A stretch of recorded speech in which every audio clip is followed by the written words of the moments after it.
بسم اللہ الرحمن الرحیم. This is engineer Salman represents green energy engineering.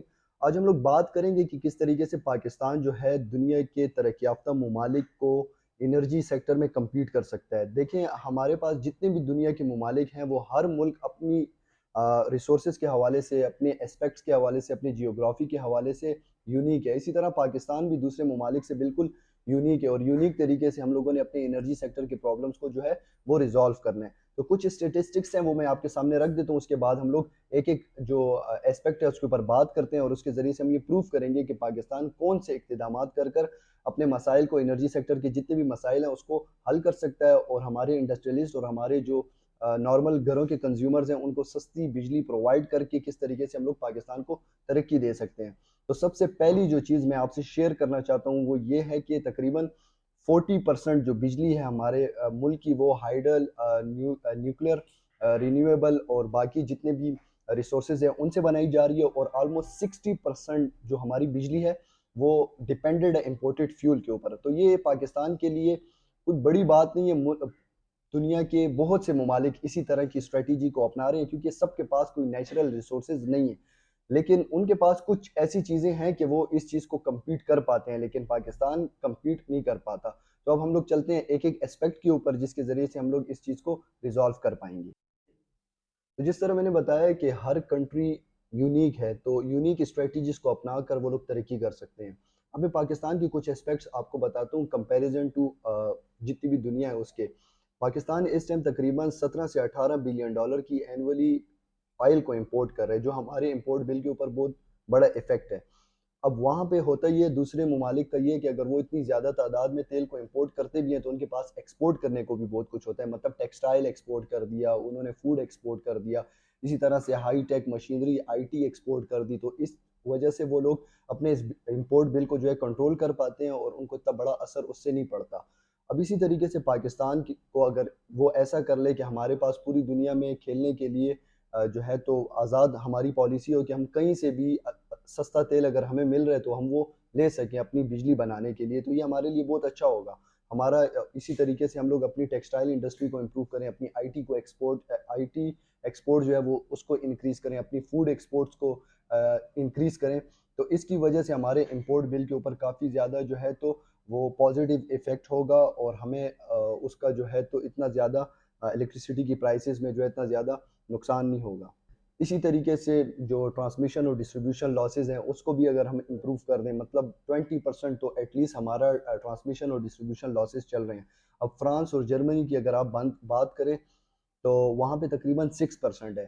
تو ہم نے جس طریقے سے high voltage D C transmission سی پیک کے کچھ منصوبے پاکستان میں لگائے ہیں، اسی طریقے سے اور مزید منصوبے لگ جائیں تو ہم لوگ لاسز کو کافی حد تک کنٹرول کر سکتے ہیں، اور اس طریقے سے ہم اپنے امپورٹ بل کے اوپر کافی پازیٹیو ایفیکٹ کریٹ کر سکتے ہیں.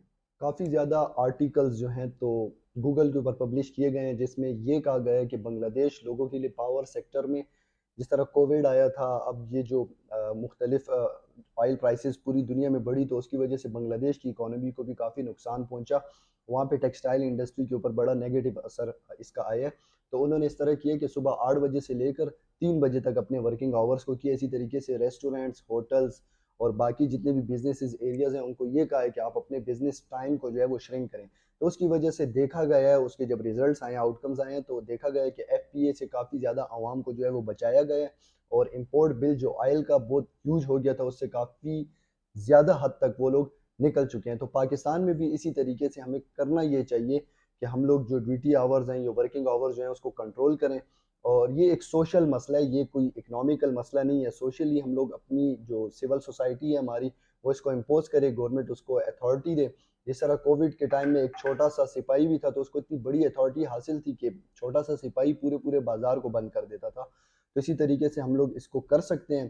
اور دوسرا ایک بات یہ کی جاتی ہے کہ اس کی وجہ سے بزنسز کو نقصان ہوتا ہے، تو بنگلہ دیش کی مثال ہمارے سامنے ہے. کوئی ان کے بزنس کو نقصان نہیں ہوا، الٹا ان لوگوں کی جو صبح جلدی اٹھنا اور شام کو جلدی گھر جانا، اس روٹین کی وجہ سے باقی بہت زیادہ پازیٹیو امپیکٹ ان کی اکانومی کے اوپر اور ان کے لوگوں کی صحت کے اوپر اثر انداز ہوئے ہیں. ساتھ ہی ایک اور بات آپ سے شیئر کر دیں کہ پاکستان کے پاس 185 بلین ٹن کوئل کے ریزرو موجود ہیں. ایک سٹیٹسٹک کے مطابق پاکستان اگلے 30 سال تک صرف 5 روپے یونٹ کے حساب سے جو ہے کوئلے سے بجلی بنانے کی اس کے پاس طاقت موجود ہے. پھر ہمیں یہ کہا جاتا ہے کہ کوئلے سے بجلی نہیں بنائی جا سکتی. آل دو اس میں بہت میجر پرابلمس ہیں، وہ ہم کسی اور ویڈیو میں ڈسکس کریں گے اور یہ بھی بتائیں گے کہ اس کو کس طریقے سے ریزالو کیا جا سکتا ہے. یہ کہا جاتا ہے کہ کوئلے سے بجلی بنانا جو ہے یہ بالکل غلط ہے، کیونکہ اس کی وجہ سے کاربن ڈائی آکسائڈ اور کاربن ایمیشنز ہوتی ہے. تو میں آپ سے اب بہت سے ترقی یافتہ ممالک کے اسٹیٹسٹک شیئر کرتا ہوں جو آن دا ریکارڈڈ ہیں کہ کتنی زیادہ وہ کوئل سے بجلی بنا رہے ہیں. تو میں ایک ایک آپ سے کچھ کا شیئر کر دیتا ہوں. پولینڈ جو ہے وہ 96%، South Africa 88%، China 78، India 78، Australia 78 اور Kazakhstan 72، Germany 69، U S A 52، you کے 52، ٹرکی 37، یوکرین 31، جاپان 28% الیکٹریسٹی کی جنریشن جو ہے وہ کوئل سے کر رہے ہیں. تو یہ ایک نیچرل ریزرو ہے جو ہمیں اللہ تعالیٰ نے دیے ہوئے ہے. اس سے اگر ہم بجلی بنائیں اور آپ یقین کریں تقریباً 1 لاکھ میگا واٹ بجلی جو ہے ہم بنا کر 30 سال تک وہ 5 روپے یونٹ کے حساب سے اپنی عوام پہ بیچ سکتے ہیں. تو یہ کافی پازیٹیو چیز ہے. گھر میں ہمارے پاس کافی زیادہ اس کے ذخائر موجود ہے. کچھ ٹیکنیکل اسپیکٹس ہیں، کچھ پرابلمس ہیں، لیکن انٹرنیشنل دنیا میں جو کنٹریز ہیں، ڈیولپنگ کنٹریز، ڈیولپڈ کنٹریز ہیں، ان کے پاس اس کو ریزالو کرنے کے کافی زیادہ طریقے موجود ہیں. تو کچھ پارٹنرشپ، پبلک پرائیویٹ پارٹنرشپس کے ذریعے سے اس کو یوز میں لایا جا سکتا ہے اور ہماری عوام کو ایف پی اے کی وجہ سے اور ہماری بجلی کی یونٹ مہنگے ہونے کی جو مسائل ہیں اس کو کافی حد تک ہم لوگ ریزالو کر سکتے ہیں. تو جس طرح پہلے میں نے بات کی کہ ہمیں اپنی آئی ٹی سیکٹر کے اوپر، اپنے ایگریکلچر سیکٹر کے اوپر، اپنے ٹیکسٹائل انڈسٹری کے اوپر کام کرنا ہوگا، جس کی وجہ سے ہم لوگ ایکسپورٹس کو بڑھائیں اور امپورٹ بل کو جو ہے تو کم سے کم ہمارا اثر جو ہے اس کا عوام کے اوپر کم سے کم پڑے. اسی طریقے سے جس طرح یو ایس اے جو ہے 10% اپنی جو گاڑیاں ہیں ان کو 2025 تک الیکٹریکل ویکلز پہ کنورٹ کر دے گا. ہمیں الیکٹریکل ویکلز کے اوپر بہت بھرپور کام کرنا چاہیے، کیونکہ ہمارا جو امپورٹڈ فیول ہے اس کا بڑا حصہ جو ہے ہماری گاڑیوں میں یوز ہوتا ہے، جس کی وجہ سے کافی نیگیٹو امپیکٹ اس کا آ رہا ہے. اس کے ساتھ ہی پاک رشیا آئل ٹریڈ ہو گیا، پاک ایران گیس پائپ لائن، اس کے اوپر ہمیں فوکس کرنا ہوگا تاکہ ہم امپورٹ بل جو ہے، فیول امپورٹ بل، اس کو کنٹرول کر سکیں. تو ان شارٹ پاکستان کے پاس سب کچھ ہے، لیکن ہمارا پرابلم یہی ہے کہ ہم دوسروں کی بہت سنتے ہیں اور انوویٹو اور کریٹو وے میں جو ہے سٹیپس خود نہیں لیتے، اور دوسرے جو ہیں وہ یہی چاہتے ہیں کہ ہم ان کے انٹرسٹ والی پالیسیز جو ہیں وہ پاکستان میں امپلیمنٹ کریں اور ان کا یہیں پر ڈومینیشن رہے. اپنی دعاؤں میں مجھے یاد رکھیں. انشاءاللہ ملتے ہیں کسی نیکسٹ ویڈیو میں. تب تک کے لیے اللہ حافظ.